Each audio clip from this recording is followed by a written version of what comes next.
My name is Charlie Wright. I grew up in a small college town of Elon College in the late 30s and the early 40s.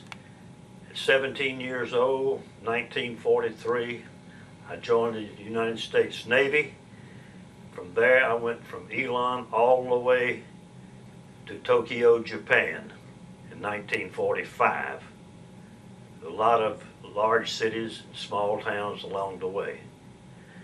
I brought with me today some items that Navy aviation during the 40s. In my right hand, there's a TBF Avenger. It's a torpedo plane, and the pilot sat in the front, the gunner here facing back, and I was the radio operator gunner, and I was down in this section of the plane looking forward at radio radar equipment. This was originally designed as a four-place plane, but they took the navigator out and put in radar equipment. This plane was the largest operating plane of carriers during its time.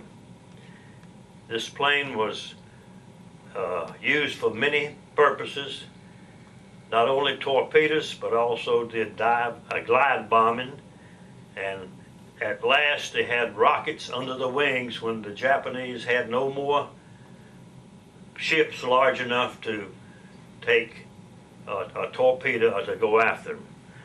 This is the uniform that I wore. I was an aviation radioman second class. I also served aboard the carrier USS Lexington CV-16. I have a model here of it after it was changed to an angled deck. It was a straight deck ship when I was on it. We served in many stations.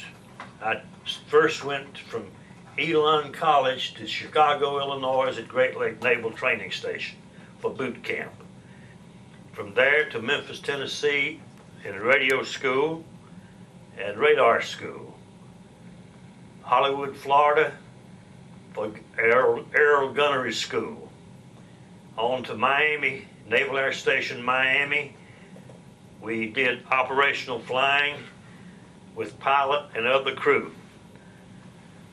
USS Lexington was changed to an angled deck ship because so many famous naval aviators had served aboard it, had gone on to be admirals and so forth, and never allowed it to be scrapped. USS Lexington is now berthed at Corpus Christi, Texas.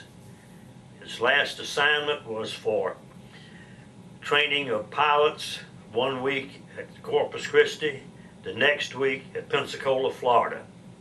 So it operated in the Gulf of Mexico. I stayed in the Navy until April of 1946, upon being discharged at Camp Shelton in Norfolk, Virginia.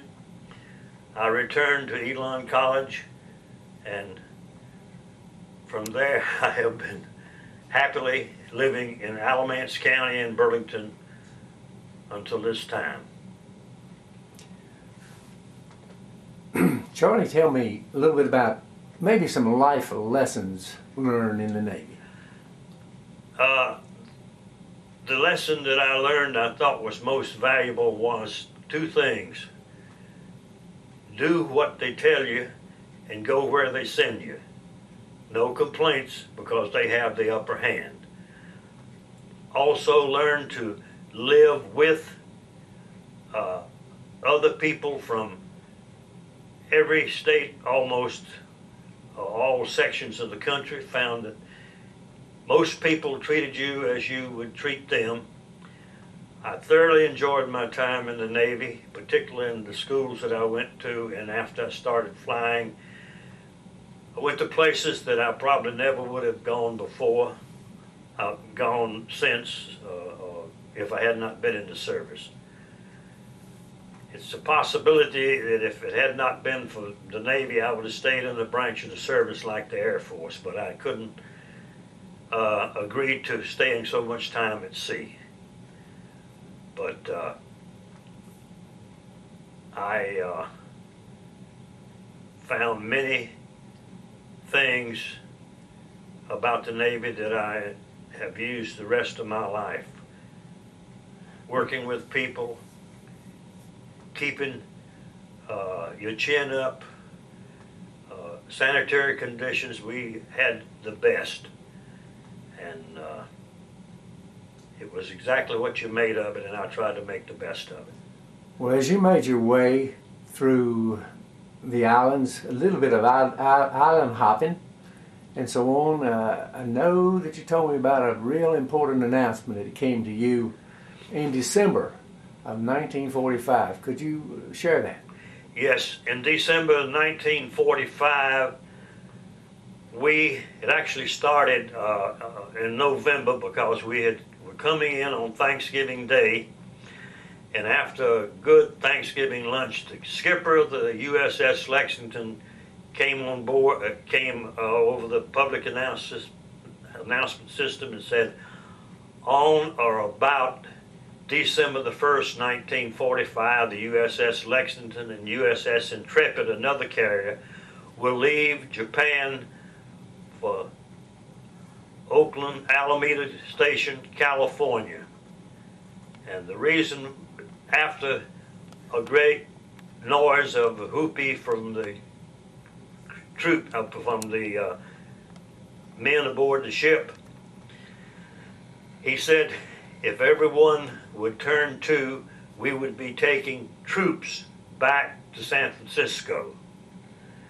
Needless to say, when we got in, all the planes were put from the hangar deck to the flight deck, and they started bringing cots to put on the hangar deck, and we brought over 5,000 troops, Army, Navy, Marines, home, and at least got them to the States by Christmas time. That was a joyous occasion. Nobody complained with 2 meals a day. Ship's company ate just like the troops, and the one thing about that, there was no flying, so the air crewmen acted as guides aboard the ship for the troops, letting them know where the ship service, canteen, sick bay, chow halls, anything else, because they were lost aboard the ship without some guidance. Well, Charlie, thank you very much. I appreciate what you've had to say here, and I'm sure it's going to be most informative to many people.